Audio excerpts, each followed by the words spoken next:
AMC facing that rejection that we were talking about yesterday. Let's go ahead and find out the possibilities for the AMC asset in the coming sessions. What is up, you guys? Thank you so much for stopping by once again. This is Arca coming at you with an AMC technicals and raw price action thread of analysis on this Taco Tuesday. Before we get started, please make sure to subscribe to the channel, like the video, and share the video with a friend so that you and them could consider joining our trading community and Discord called Arca Bulls.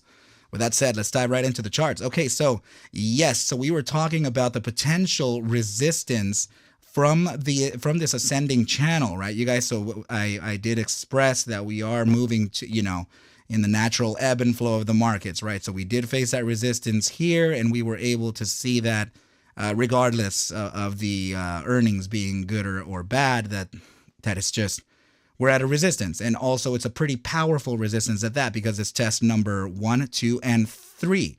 Okay, usually test number 3 of an ascending formation like this usually signals short sellers to open position. Okay, so I am in, so this is incredibly discretionary, as I have not tested or back tested the downside target, but I am under the impression that the target that we're looking at could be actually right down here at about, I'd say about 553, likely to happen over the span of about a couple days.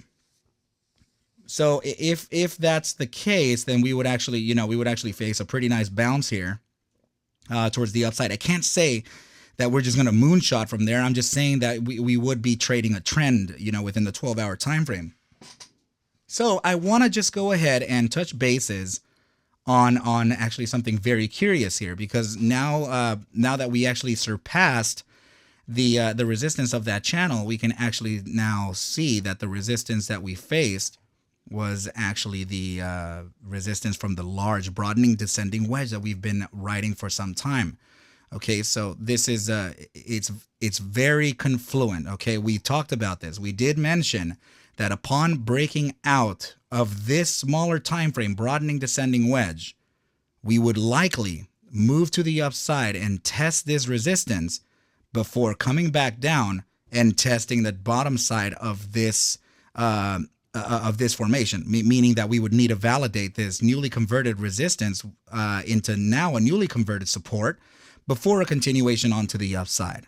Okay, so this is why I'm saying that it is a possibility that we can actually come back down. So now if we're looking at it on a daily chart, we can actually see that this target is about $5.58 from the broadening descending wedge.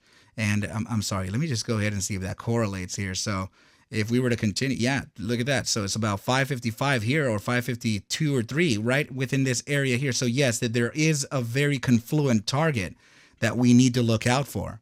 Okay, so correlation, right? So a good trader always finds that correlation.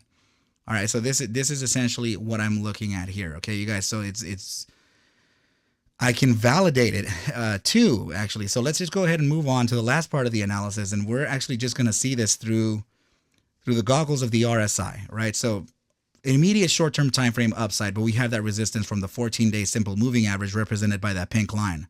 Okay, your purple line is the RSI signal itself. Downside continuation and validation on that 4-hour.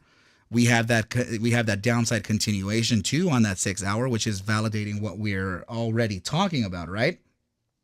Now, please notice that the 12-hour is also now making a bearish cross below that 14-day simple moving average. And this is essentially what I'm talking about. Okay, so the daily time frame is on a downside pivot, and please notice that the 14-day simple moving average is located quite a distance away at about 52%.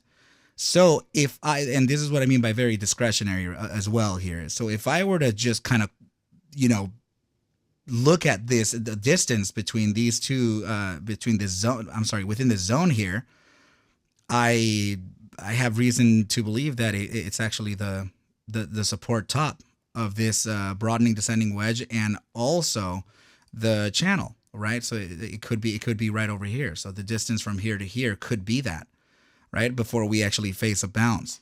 Another thing that's giving us that downside bias is now we're actually contracting from critical expansion. We actually touched the 90% which is critical volatility, and now we're rejecting it. And also stochastic momentum, the momentum oscillator is now suggesting a downside continuation.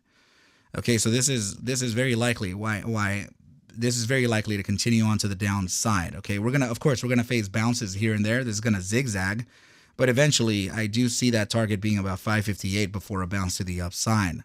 Okay, very powerful moves here for AMC, but but making this move all the way down to the 550, 560 area is still now making a series of higher highs and higher lows, which is still bullish. Okay, you guys, so we need to go ahead and consider the playbook rules, consider the statistics, consider the probabilities here. Another thing that we can do just to validate real quick before we finish off this analysis is this over here. So take a look at this. I hadn't even looked at this, right? Taking the last 12-hour iteration candle from the swing low to the swing high in an inverse manner for a fib. Take a look at that 1.618, 569, right? So it's essentially telling us that it's a very important target for us to consider, right? So that's, I'm really, and now actually we could potentially have a date for that bottom too. I mean, it's not perfect, right? But we can actually see maybe March 7th being that bottom date before we can actually find an upside. Okay, so that's essentially what I'm looking at for AMC. Not a bad thing whatsoever. In fact, it's playing by the playbook rules pretty nicely. Okay, you guys, so I want to just go ahead and make this short and sweet, right? Just to get you the information, as I do also need to get to the live stream tonight. So go ahead and refer to that later on if you would like to see the tickers that we talk about tonight. Okay, you guys. So with that said, I wish you well a very good night. Please remember, I'm not a financial advisor. Take whatever I do show and iterate within these videos as just a form of entertainment, as I cannot suggest for you to buy or sell any assets whatsoever. Okay, you guys, this video in any other video that I release ever. Okay, you guys, and in the future. So yeah, I wish you well a very good night, and I will catch you at the bell mañana. Adios.